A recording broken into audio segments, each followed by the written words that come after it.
Hello, it's Mystic Games. Welcome back again to yet another Subnautica tier list video. Today we're going to be doing the biomes, but for below zero.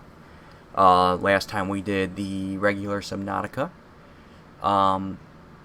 So yeah, let's just jump right into it. If you guys enjoy, like, subscribe as always. And this is Mystic Games. So we're going to start with... Let's actually go in order of, like, where you actually enter the map here.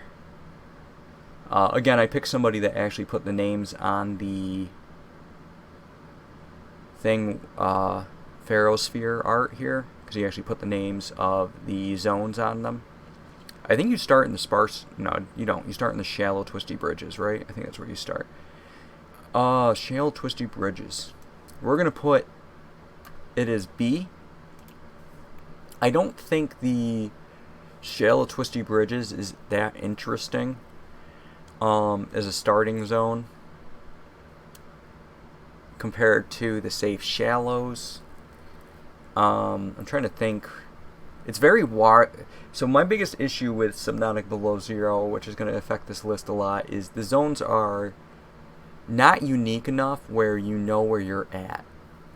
Which is a good and a bad thing, because obviously realism would be you wouldn't really know. The zones would kind of transfuse into each other.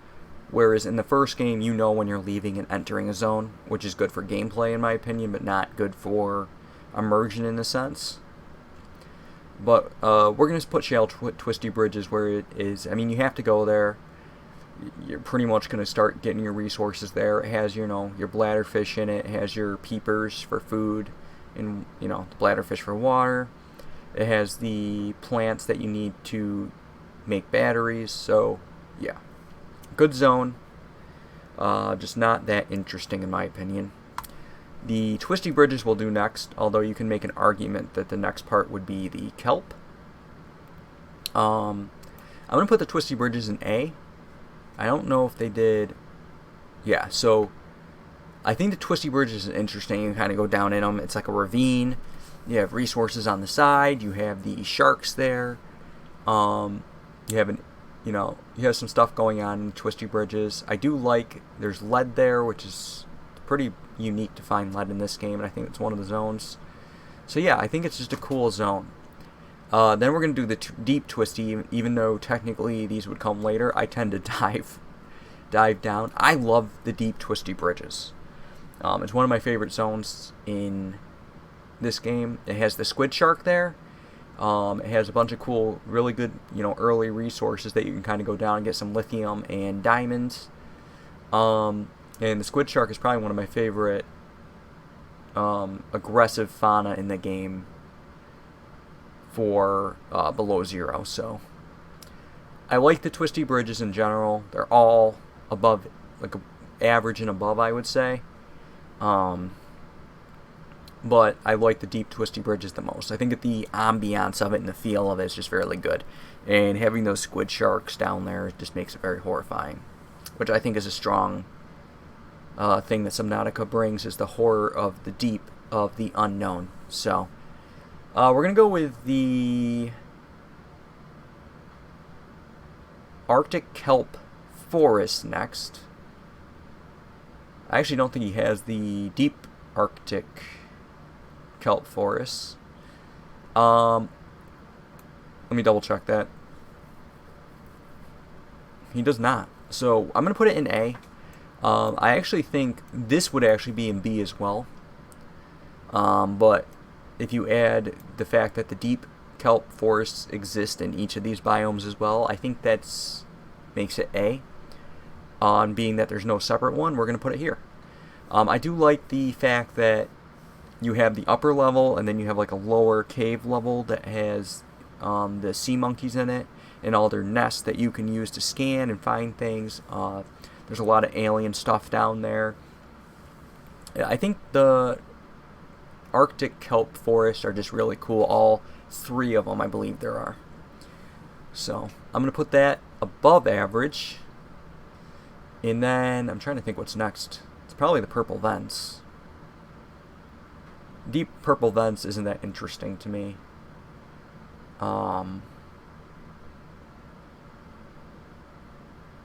It's actually probably the thermal spires would actually be next, right? You can make an argument it's probably either the thermal spires or the sparse Arctic. Let's go with the sparse Arctic first. I'm going to put this in... Yeah, I feel good putting it in C. I had to think about that for a second. It has quartz and not much else going for it. You can get frozen. It has the cool little freezing fish there, which is interesting. I think that's a cool fish. But the sparse Arctic is sparse. There's not much going on. It has the food hanging from the ceiling, which is cool. I'm trying to think of all the redeeming qualities. I think that's pretty much it. It has the whole fish. Yeah. I can't think of too much for the sparse Arctic, guys. I mean, it's sparse. I mean, that's the point. It serves its purpose and its name, but it also is kind of boring. But you need to have boring zones to amplify the others, right? You can't always have everything be super cool all the time. We're going to do the Arctic, even though it's slightly out of order. I do think the Arctic is cooler than the sparse Arctic, but I don't think it's that much cooler. It has the jelly eye jellies in there, and it has tunnels that lead through and under into the basins, you know, like where you go up for land pretty much, which is not really land. I guess it's like an iceberg, I guess, but you can swim all through the iceberg from the Arctic, and it has a bunch of pathing that leads into the glacial basin area, I believe. So I think that's pretty cool. Or it might be the glacial bay I'm thinking of. I think that might be where the Arctic leads. So yeah. We're going to go with Delta Island next. I like Delta Island. I'm going to put it in B. It's a cool place to get some scans. It's the ambiance of the island. It's one of the few land bases that you see with like people that set up this big land base there. It has caves running throughout it. There's some cool secret kind of stuff going on around it. It's the center of the map, which makes it useful for jumping off of. So yeah, it's a cool zone. That's where you can also see sky rays, the flying rays, which is... There's a lot of them in like a cave down there if you want to, you know, scan them and get them. So yeah, it's a cool zone. But is it like cool in the sense of like unique and different? Not really. Thermal spires, I'm also going to put in B. I feel like it's really bland. You have the smokestacks coming up from all the spires, you know, all the heat. You kind of have lava caves underneath, which are pretty cool. It leads down into the mining area as well. They're connected, which I never knew until my second playthrough, by the way. So that's pretty cool. But in itself, the zone doesn't feel... It just doesn't feel alive for me in a sense. It's kind of hard to explain. But out of all the zones, it's one of the ones I dislike the most. Although you have to pass through it a ton, it does have good resources. There are redeeming qualities to it. You know, it has like thermal heat, all that kind of stuff going on. So it's cool to... If it had some more cool stuff like swimming around up above other than Cryptosuchiuses or whatever they're called. I call them mini Godzillas. I think it would be a more interesting zone. Next is the purple vents. I'm going to put the purple vents in A. And I'm going to put the deep purple vents in A as well. I think they both go well together. You see your first chelicerite there. Right? That's the first one you see, I think. Yes, you would see your first chelicerite, which is, you know, your Reaper. I think it's less cool than the original Reaper, but it's what we got. And you can go deeper, and you can find some cool stuff. It leads into the crystal caverns. It's a good zone. I mean, for the game, out of all the zones in Below Zero, I think it's one of the stronger ones. I think it's above average. Then we're going to go with the...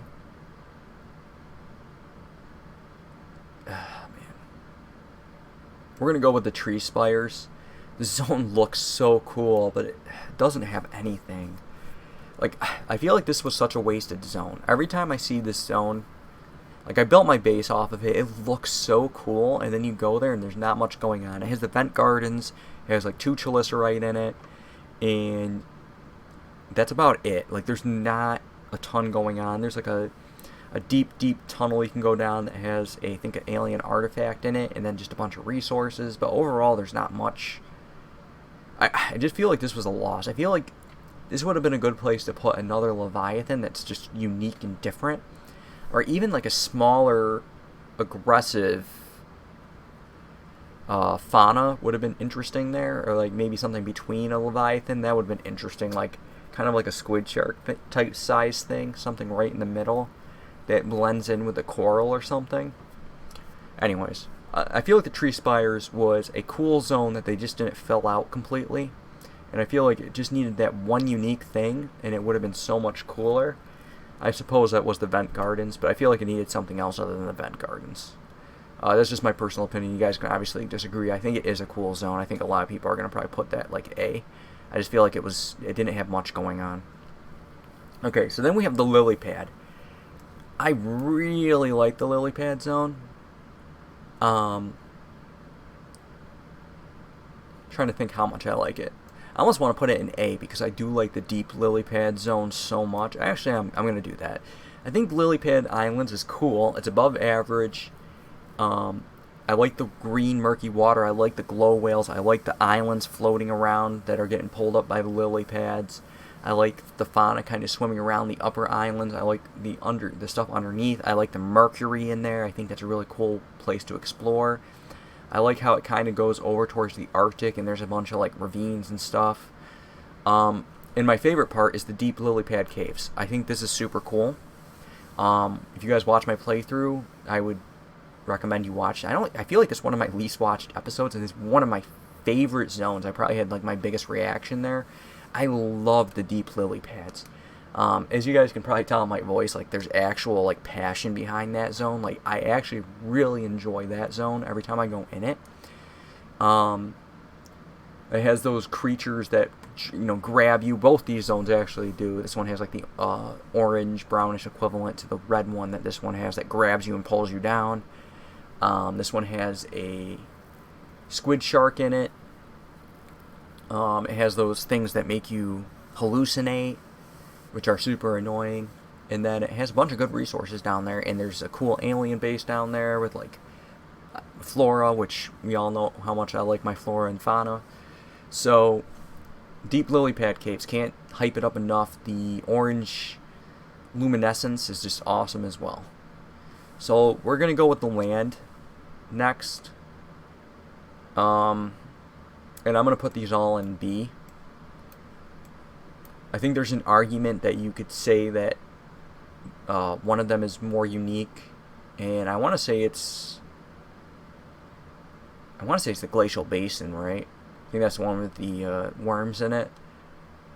I'm pretty sure. I'm pretty sure these are the ones you have access to first, and then you get the Glacial Basin last. But they're all pretty much the same thing. You're on an iceberg. One of the zones has some really cool trees in it, and then it has like the frozen Leviathan, which is super awesome when you get to see that. I would like to know more about that creature and if it has any kind of lineage like the Alpha Peeper in the Alpha Ray talks about a lot in the first game. I would like to see more of that, like the evolutions of certain things because of different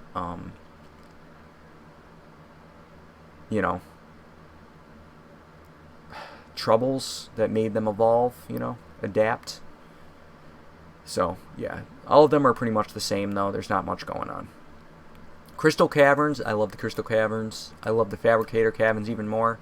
I do like the Shadow Leviathan. I think it's horrific, and I think it does a very good job at what it is. The Fabricator Caves are a very cool red crystal caves that's right before you find the alien base, and it has Shadow Leviathan swimming around, and it's just very cool, and you can tell that you're entering a new area when you get there because it turns from purple to red. You see an ambiance change, and you're like, okay, I'm where I need to be going. This is something new. and it's kind of the last area you go before you beat the game generally. So I think both of them are unique and cool. I will say this, out of all the zones here, I think the deep lily pads is probably the most interesting to go to, and I think it really provides more to the game. Whereas I believe these two you have to go to, right? I don't think they provide much. I think the Shadow Leviathan's really cool. They threw Kyanite down there, what you need, so it provides that. But other than that, I feel like they could have did something else down there as well, other than just an alien base. I feel like there's a lot going on in Below Zero where they could have just, and I'm not sure if it's time restraints or what, but they just didn't kind of add finishing touches almost in a sense in certain areas. But I do feel the Crystal Caverns and the Fabricator Caves are pretty strong overall. So they are going to stay in S. There is an argument where I could put them in A. I feel like these two are probably the strongest zones, just being interesting. And then I feel like these two follow up. And then my list is a pretty good order of how I feel about the zones, I would say, overall. But yeah, so that's my list on Below Zero. I don't dislike any zones. There's very few zones that I dislike in Below Zero. I could probably make an argument for putting some of the land zones lower, but I do find that they are unique enough that they bring something to the game, I guess. You know, like you have the trees in the one area, you have all the ways to swim up and down around it, and then in the other zone you have the worms you're trying to dodge. So overall, they do provide a, I guess, nice change to all the swimming. I do feel like it was the weakest part of the game, but I do feel like there would be some cool concepts to making like a land-based predator, maybe a smaller fauna, a smaller creature similar to the Snow Stalker that kind of hunts you on land that's not a worm. I think that could be an interesting concept in a more open island type setting. But yeah, so that's my tier list for Below Zero. I hope you guys enjoyed, and it's been a pleasure speaking to you. You guys can always leave down what your thoughts are in the comments below. I always like people to comment. I find interaction very interesting on people's, thought process on theirs. If you've watched this to this point, and you've watched the other Subnautica, definitely drop a comment there if you don't drop it here on what you think about the zones, the fauna, and the flora. I like to hear other people's opinions. Anyways, it's been Mystic Games. I hope everyone has a good one. I'll see you in the next one. Later, guys.